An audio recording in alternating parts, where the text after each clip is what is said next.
लाडो ने अपने घर पर व्यापार की तरक्की की खुशी में एक सक्सेस पार्टी का आयोजन किया है। उसमें बस्ती के सारे पशु पक्षियों को बुलाया है। तो चलिए दोस्तों, हम भी पार्टी में शामिल हो जाते हैं। अरे वाह, लाडो की पार्टी में तो बहुत सारे पशु पक्षी आए हुए हैं। तभी गूंगा मौसी धीरे धीरे लाडो के घोंसले में आ जाती है।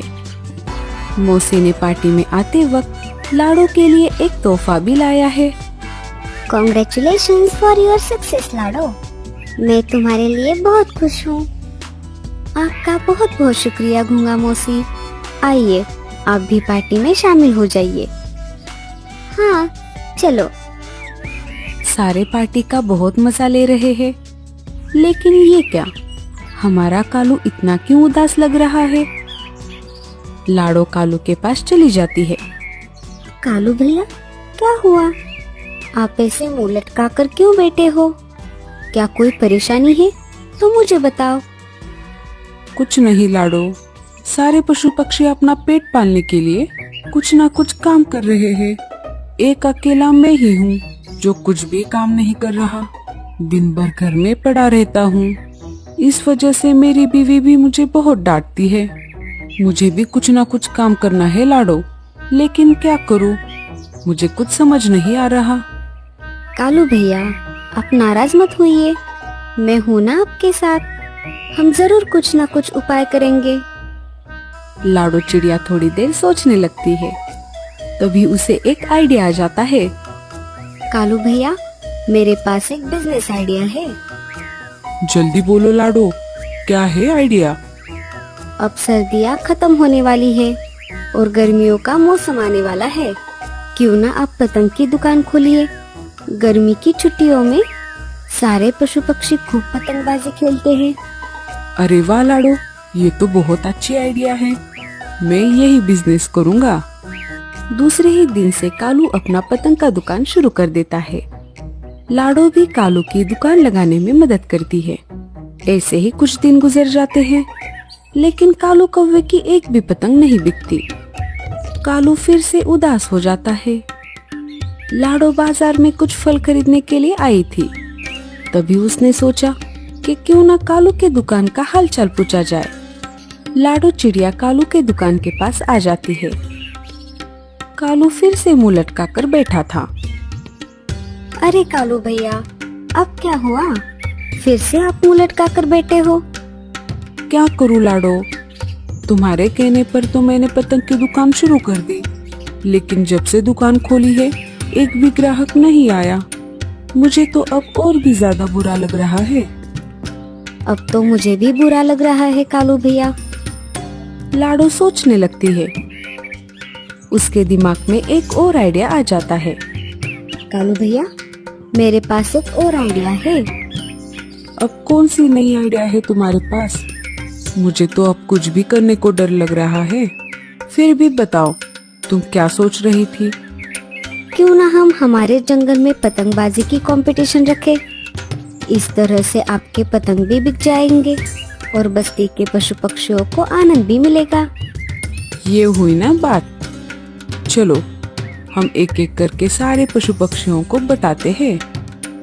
रुकिए कालू भैया, हमें ये बात पहले राजा जी को बतानी होगी। उनसे कंपटीशन के लिए परमिशन लेनी होगी।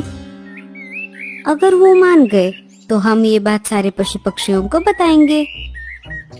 सही कहा लाडो तुमने। चलो फिर। दोनों राजा जी के महल में आ जाते हैं। अरे लाडो और कालू, आज अचानक से यहाँ कैसे आना हुआ? क्या कोई परेशानी है? नहीं नहीं राजा जी, सब कुशल मंगल है। हम आपसे कुछ बात करने आए थे। हाँ हाँ, बोलो, क्या बात है?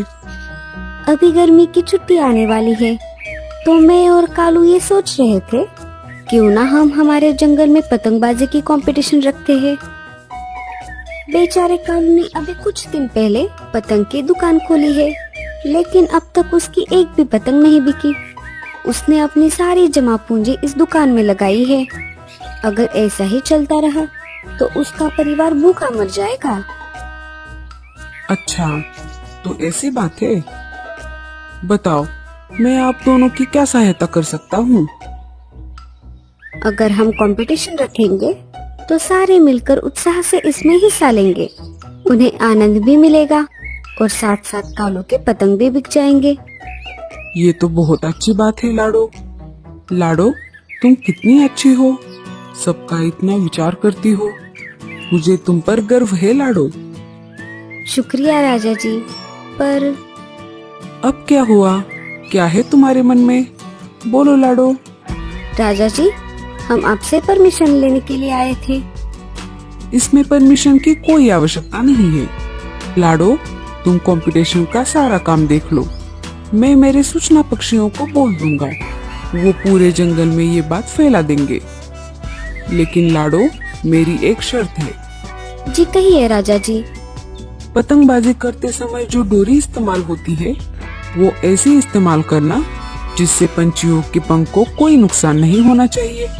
तुमने तो सुना ही होगा, हर साल कितने सारे पंछी इंसान के पतंगबाजी में जो मांझे का इस्तेमाल होता है उसमें फंसकर अपनी जान गंवा देते हैं।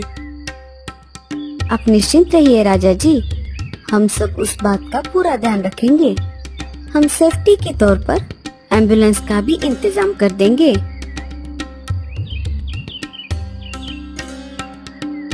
सुनो सुनो सुनो, इस साल राजा जी ने हम सभी के मनोरंजन के लिए जंगल के खुले मैदान में पतंगबाजी कंपटीशन का आयोजन किया है।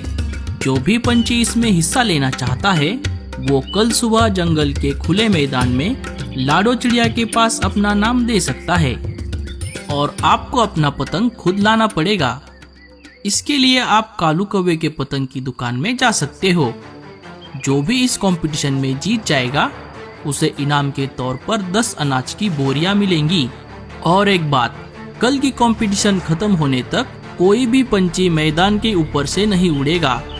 ऐसा करने से वो घायल हो सकता है।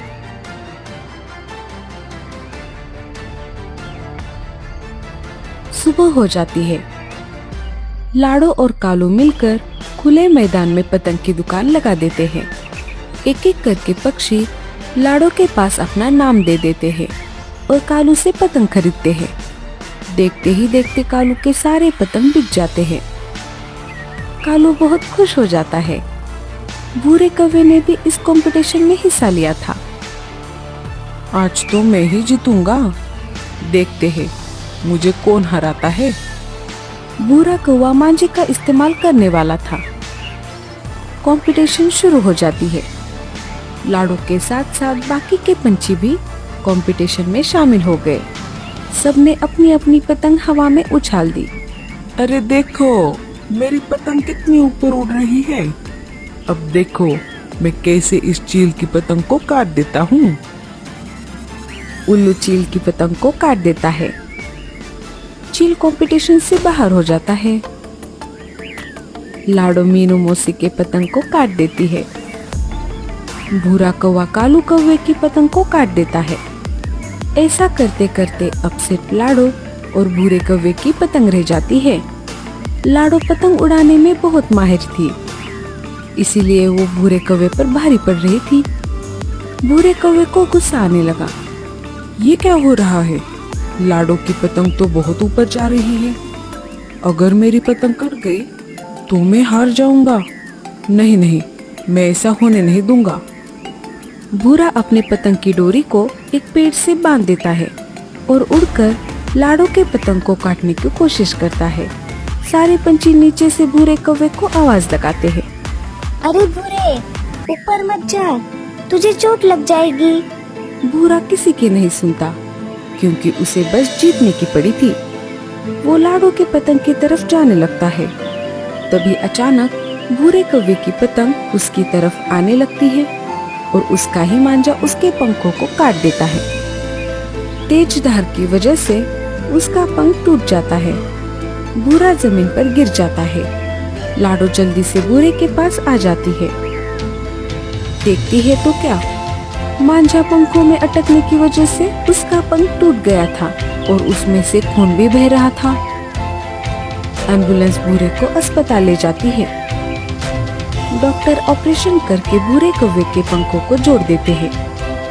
थोड़े दिनों बाद भूरा कौवा ठीक हो जाता है और राजा जी के सामने अपनी गलती को मान लेता है, लेकिन उसने गलती की थी। इस वजह से राजा जी ने उसे सजा भी सुनाई। लाडो चिड़िया कंपटीशन जीत गई और उसे उसका इनाम भी मिल गया। तो दोस्तों, हमें इस कहानी से क्या संदेश मिलता है? हमें मांझे का इस्तेमाल नहीं करना चाहिए।